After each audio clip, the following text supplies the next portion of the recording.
You're in the right place. And don't forget, you can listen to the full-length, longer version wherever you find your podcasts. Thanks so much for joining me on The Right Place. You are in the right place. So why don't we just start off, Ragnar, just telling us how things are going in your writing world at the moment, and give us a sense of actually where you're speaking from as well. Yeah, so I'm speaking from my office in downtown Reykjavik, where I try to do some writing every day. And the word try there. Yes. But what I'm doing at the moment, I'm trying to do a lot of different stuff, working on some television or film projects that we have, and also working on the third book in the series that we started in the UK last year with Death at the Sanatorium. So let's see how that goes. Yeah, absolutely. Well, on the subject of Death at the Sanatorium, just tell us about that book. What's the premise of that book? That's the latest release.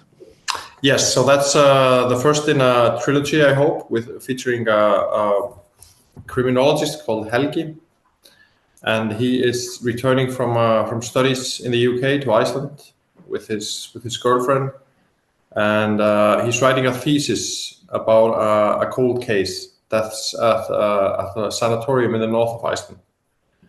And this sort of coincides with his starting a new job at the local police in Reykjavik. And he's looking into this old case. He goes to meet with the people who are still still alive, and knew about what was happening. And so things take a turn, for the worse, and this becomes an active investigation. But it is very much, he is a big fan of the golden age of crime writing, this guy. So there's a lot of references to the golden age in this story, and he's even reading a lot of books at any given time, and we have a reading list at the beginning, and that will be the same way for all three books. Yeah, I was going to ask you about that. I saw that at the beginning of the book. He's got his own kind of reading list, and I know you one of the things that you did earlier on in your career was you translated Agatha Christie books specifically. So what is it for you? What is it that kind of draws you to the golden age? And for people that are listening that might not be familiar with that term, when we talk about the golden age, what do we mean when we talk about the golden age, and why is it such a sort of powerful draw for you? It's usually the time, broadly speaking, between the two wars, but in some ways it kept on being the golden age for a while after the Second World War as well. But probably the best books are from these, from the 20s, 30s, early 40s, and so I started translating Agatha Christie at a young age, and was a big fan, and still am. And reading Agatha Christie brought me to a lot of other golden age authors some of them are mentioned in this book, and some of them will be in the next two books. But there's something just about the puzzle element, the game that the golden age authors are playing with the readers. So it's always very, delicately plotted, and it's filled with clues and red herrings, and sometimes they even have like a challenge to the reader at the end of the book, where the reader is challenged to find out who did it based on all the evidence that has been provided. But it's nostalgic, and it's a bit of a game, and it's quite different from from most current detective stories, because those may rely more on technology or the psychology of social elements. But the golden age is more of, it is a more purely detective stories. And that's what kind of drew you to it. What was the jumping off point for this particular book with Death at the Sanatorium? Do you remember? Was there a kind of something that sparked it initially for you? Yeah, I think there was actually a radio interview some years ago, because this is a real house, the sanatorium, a real hospital that's been around for I think close to 100 years, and there was there was a radio program celebrating this hospital, and I'd never been there. I knew of it, but there was something about this this story and this interview that sparked an idea that I thought maybe this place could be a location for a book, a setting for a book, and many of these Golden Age authors, many of these favorite authors of mine, they did like a hospital mystery, because it is very Golden Age to set a book in a hospital, especially in the olden days when things are less technical than they are today. It's all these narrow corridors and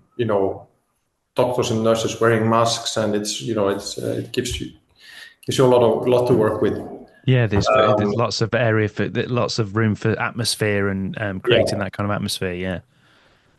So basically that was it. This is my nod to the Golden Age and to the Golden Age stories of set in hospitals. But tell us a little bit more about your actual protagonist, Helgi. So again, did he kind of arrive fully formed in your mind, or did you draw inspiration from elsewhere? No, I think he arrived pretty well, formed, I think, in a way, because the main distinguishing characteristic of Helgi is his love for books. So that is based on me in many ways. And so I thought, if you have a protagonist who loves books, people will probably like him right away. Yeah, you realised that obviously the people that are likely to read these books are bookish people, they're readers, so they're pretty much going to identify with him straight away, which is great. Yeah. So let's go back a little bit. Let's step back in time a little bit and talk about you from a writing point of view. So what's your kind of earliest memories of writing? How did you come to writing, and what do you love about it? Well, I think I did my first, writing as young as maybe 6 or something. Just stories that some of them I still have. And I think the first detective stories I did were written when I was 12 or 13, when I was reading Agatha Christie. For the first time, I started doing my own detective stories set in London, in old London, basically, sort of Christie, Sherlock Holmes type of stories. And these were just handwritten in some notebooks, and I haven't reread them in a long time, but maybe there are some plots there that I could. Absolutely, yeah. Nothing is wasted, as they say. No, exactly. But it wasn't until my 30s that I started, actually to write with something. I did some short stories in my 20s. I did translations as well, and published some short stories in magazines. And but trying to write a whole book just happened in my early 30s. And with a view for publication, it was a competition in Iceland. They were looking for the next Dan Brown, and so I just sent in I finished a manuscript that I'd been working on, which was really nothing, not like the style of Dan Brown. It was more of a slow-paced mystery. Mm-hmm. And I just finished that book, and the publishers decided to publish that one. I think there was no winner in the competition. They never found. They didn't find Dan Brown. They found someone better. So it was published the year after, and that was basically the start of it. It was every year since then. I've done a book with this publisher in Iceland, and gradually it moved into translation. Did you think when you were growing up, and obviously you had an early interest in it, and you said you were writing these stories from an early age, but did you, at what point did you think, actually, I could be a writer? Was that something you ever thought, or did you just kind of go off? What career did you pursue? Did you pursue a different career to writing? Yeah, so I studied law, and I worked as a lawyer for many, many years, and then like finance and but I think it was in my early 20s that I thought maybe I could do this, because I started reading books by other Icelandic up and coming authors, and I thought maybe this is not impossible, and this could be done alongside other jobs, and because I saw people around me doing that. But it probably took 10 years from that until I actually did something about it. I mean, it just life happened, and a lot of trying to keep your day job and work. It was never like at the forefront until I took part in this competition Until and somebody kind of sort of almost like gave you validation to kind of pursue it yeah. more. But what advice would you give to people that are just maybe starting out trying to write these kinds of books? Are there any particular tips you'd give them, or particularly with the plotting side of things? How do you kind of approach that? Yeah, I think. I think authors do this very differently, but from my perspective, I think if you're going to write like a detective story, a mystery, my advice would always be to plan well in advance, to make sure you have the plot in place before you start writing. So because you want readers to spend some time reading your book, and I think you owe it to them to have it planned out quite well, so you know the journey you're taking them on. But so at least for books like the ones I'm doing that are focused on the plot and the puzzle. But I know people do this very differently, and it's sort of probably quite personal what works best for each author. So one of the segments that I do on the show is It's the book. It's the book that saved my life. Yeah, it's the book. It's the book that saved my life. if I said that phrase to you, what has been a book or books that have been particularly important in your life, whether that's fiction, non-fiction, whatever?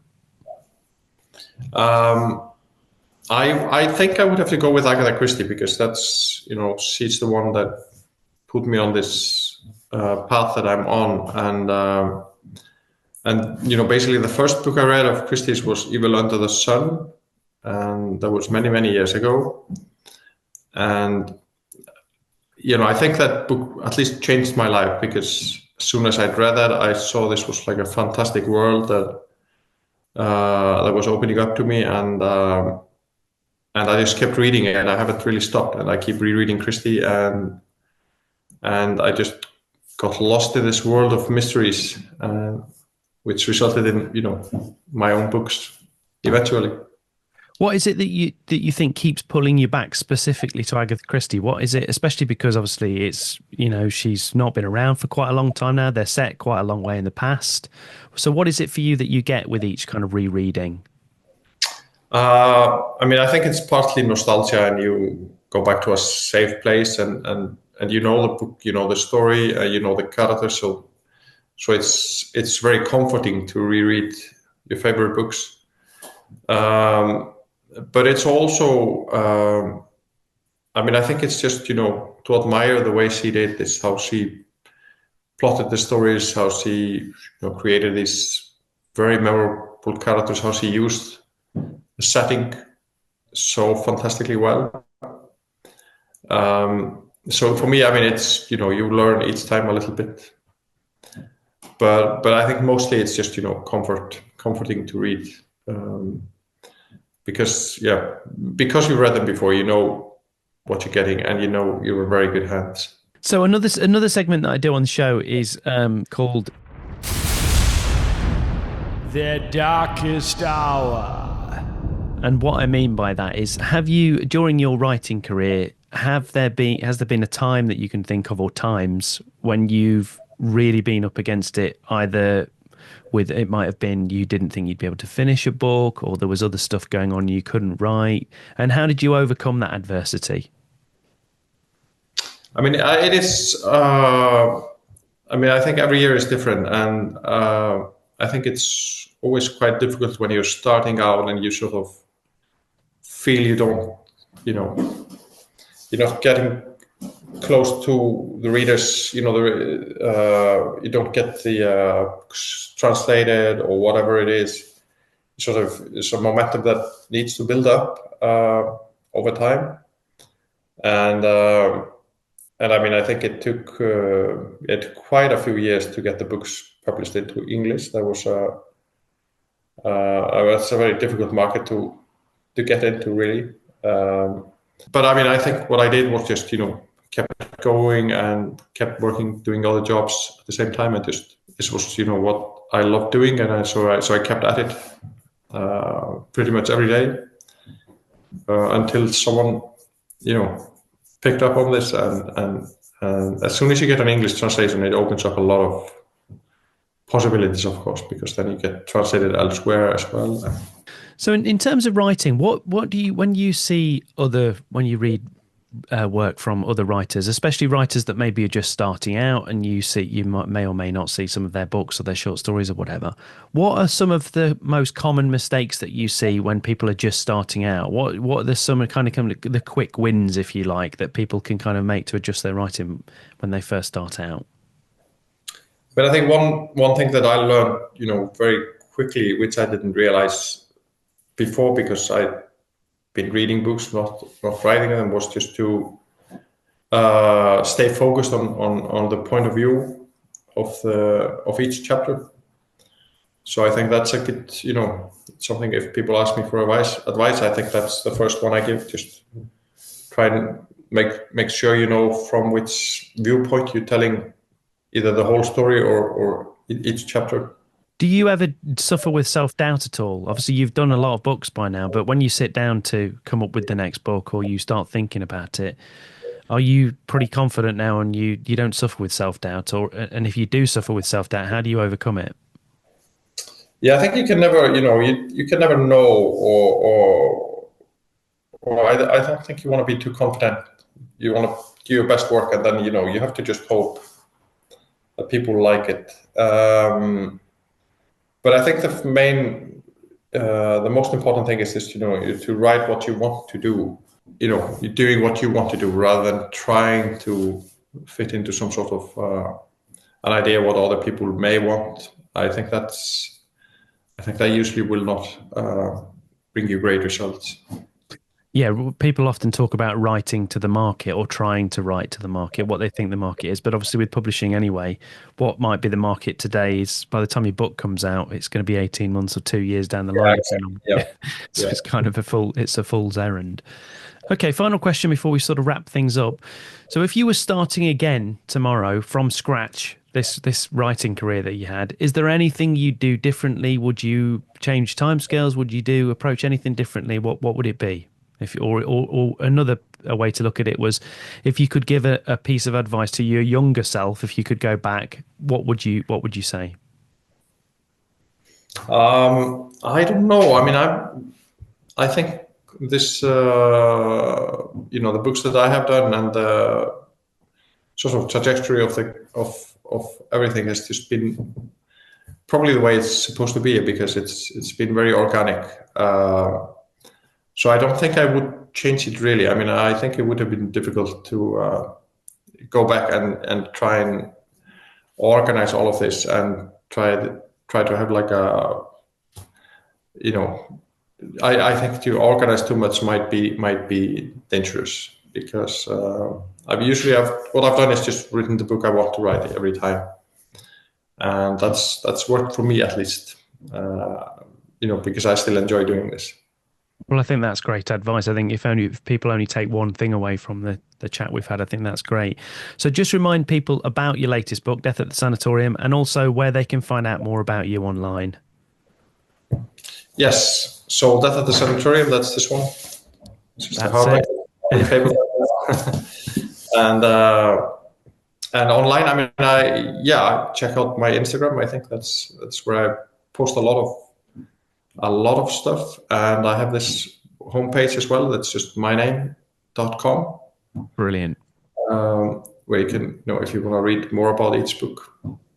Perfect. Well, I'll put all of that in the show notes. But for now, Ragnar, thanks very much for coming on The Right Place. Cheers. Thank you so much. And don't forget, you can listen to the full-length, longer version wherever you find your podcasts.